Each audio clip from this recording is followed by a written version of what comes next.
रहा हूँ। मेरा सवाल आपसे ये है कि अगर आपको भारत का एजुकेशन मिनिस्टर बनने का अवसर मिले तो आप हिंदी को लेकर कौन से नए बदलाव करना चाहेंगे या कौन सी नई पॉलिसीज को इंट्रोड्यूस करना चाहेंगे? पहली बात तो ऐसा होगा नहीं, है ना, कोई मुझे क्यों बनाएगा। लेकिन अगर मैं इस हाइपोथेटिकल सिचुएशन में चला ही जाऊं कि मैं भारत का शिक्षा मंत्री बन जाऊं, इसमें एक समस्या ये है कि भारत में शिक्षा समवर्ती सूची का विषय है। समवर्ती सूची का मतलब है कि केंद्र सरकार के पास शक्तियां सीमित हैं, राज्यों की अपनी शक्तियां हैं। तो सबसे पहली बात, मैं राज्यों पर थोपूंगा कुछ भी नहीं, मैं सारे राज्यों के शिक्षा मंत्रियों के साथ संवाद करूंगा। मैं उन सबको प्रेरित करूंगा, समझाऊंगा। मैं उनसे कहूंगा कि तमिलनाडु में मेडिकल साइंस तमिल में होनी चाहिए, कर्नाटक में कन्नड़ में होनी चाहिए, हिंदी क्षेत्र में हिंदी में होनी चाहिए, हिंदी में नहीं इंग्लिश में होनी चाहिए, ऐसी कन्नड़ प्लस इंग्लिश में होनी चाहिए, तकनीकी शब्द अंग्रेजी में रहें।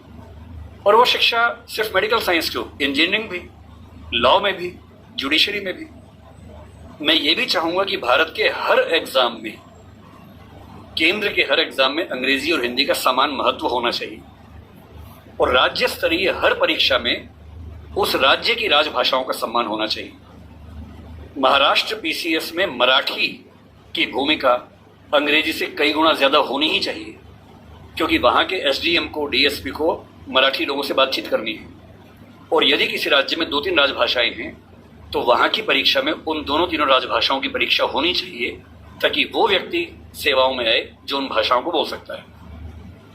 कुछ ऐसे प्रयास। और तीसरी बात, अभी हमें शिक्षा पर बजट हम बहुत कंजूसी से खर्च करते हैं। हमारा ज्यादा बजट सेना पे खर्च होता है और चीजों पे होता है। मजबूरी वो भी है, सेना को हम नहीं छोड़ सकते, क्योंकि सुरक्षित होंगे तो पढ़ेंगे, अगर युद्ध हो गया किताब फेंके तो मारेंगे नहीं, तो हमें ये हथियार चाहिए ही चाहिए, युद्ध तो करना ही पड़ सकता है। पर मैं चाहूंगा कि शिक्षा पर हमारा खर्च बढ़े। एक ऐसी, भाई हिंदी में समस्या क्या होती है, और ये हिंदी के साथ बाकी भारतीय भाषाओं में, आपको हर विषय में अच्छे अध्यापक ही नहीं मिलते हैं। अच्छे अध्यापक क्यों नहीं मिलते हैं? क्योंकि अच्छे कॉलेज ही नहीं है। अच्छे कॉलेज क्यों नहीं है? क्योंकि अच्छे शिक्षक पहले बने ही नहीं थे। अच्छे शिक्षक क्यों नहीं बने थे? क्योंकि उनको पता था कि नौकरी मिलेगी नहीं। अगर नौकरी इंग्लिश में ही मिलेगी तो लोग इंग्लिश मीडियम में ही पढ़ेंगे। इस बच्ची ने अभी भी कहा कि मैं अंग्रेजी माध्यम में, मुझे हिंदी ज्यादा समझ में आती है। पर ये अंग्रेजी माध्यम में क्यों है? क्योंकि नौकरी का संकट है, एक मजबूरी है कि नौकरी इंग्लिश में मिलेगी। अगर भारत सरकार ठान ले और राज्यों की सरकारें ठान लें, अपनी अपनी भाषाओं में पढ़ाई लिखाई की संस्कृति को ठीक से विकसित करें। रामविलास शर्मा जी ने कहा था कि हर जिले में एक विश्वविद्यालय होना चाहिए अपनी भाषा में। आंध्र प्रदेश के हर जिले में एक तेलुगु विश्वविद्यालय हो, जो उस जिले की विशेषताओं को केंद्र में रखकर ज्ञान विज्ञान कौशल का विकास करता हो। ये हिंदी पट्टी में होना चाहिए। हर जिले में विश्वविद्यालय हो, छोटा ही हो, एक विश्वविद्यालय हो। उस जिले में खेती कैसे अच्छी हो सकती है, उस जिले में उद्योग कैसे पनपेगा, स्टार्टअप कैसे होगा, उस पर रिसर्च वहां पर हो, वहां की भाषा में हो, वहां के किसान को समझ में आती हो। और देखिए, अनुवाद की दुनिया बड़ी समृद्ध हो चुकी है। आज से 4 साल पहले गूगल ट्रांसलेट करने पे हंसी आती थी। आज क्रिएटिव ट्रांसलेशन छोड़ दीजिए, तथ्यों का अनुवाद मैं तो अक्सर लगभग रोज इस्तेमाल करता हूं। हम जिस संस्था में काम करते हैं दृष्टि में, हमारी राजभाषा हिंदी भी अंग्रेजी भी है। और मैं सुनिश्चित करता हूं कि हमारी संस्था में जितने भी नोटिफिकेशन आएंगे पहले हिंदी में आते हैं, फिर अंग्रेजी में आते हैं। मैं खुद बनाता हूं, दोनों भाषाओं में बनाता हूं। पहले हिंदी में, गूगल ट्रांसलेट पे जाता हूं, 1 सेकंड में अनुवाद हो जाता है। फिर उसको चेक करता हूं। आश्चर्य आपको होगा कि पहले 40-50% सही होता था, आजकल 95-97% सही होता है। मुश्किल से 2 साल रुक जाइए, ये मामला 100% का होने वाला है। जिस दिन 100% का हो गया, उस दिन हिंदी वालों का ये बहाना खत्म हो जाएगा कि हिंदी में कंटेंट नहीं है।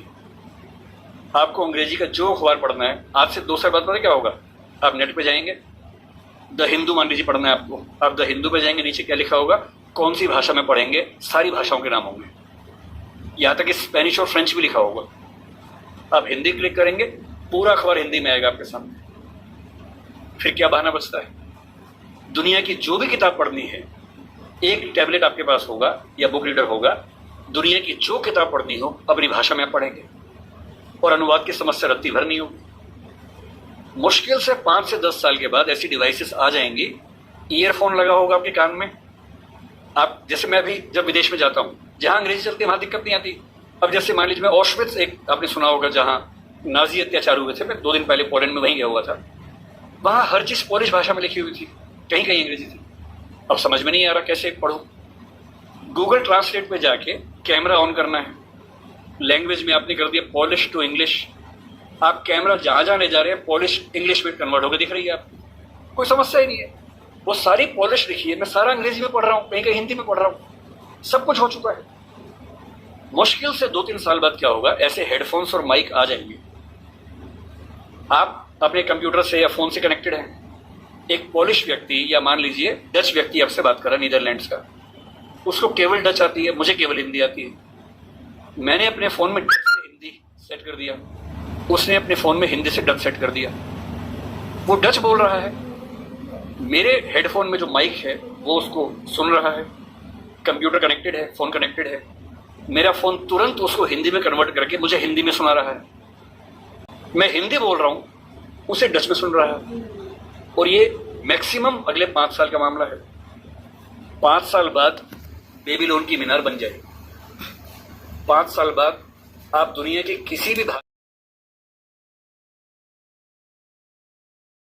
भाषा के साहित्य को, साहित्य में थोड़ी दिक्कत आ सकती है, ज्ञान विज्ञान की बात कर लेते हैं, किसी भी भाषा के ज्ञान विज्ञान को आसानी से पढ़ सकेंगे अगर मैं शिक्षा मंत्री बन गया, जो कि मैं नहीं बनूंगा, मैं जानता हूं, क्योंकि लोग क्लिप काट के चलाएंगे कि देखो बनना चाह रहा है ना। अगर ऐसा कभी हुआ तो मैं सुनिश्चित करूंगा भारत के हर विश्वविद्यालय में हर ज्ञान की चीज हर भाषा में उपलब्ध है।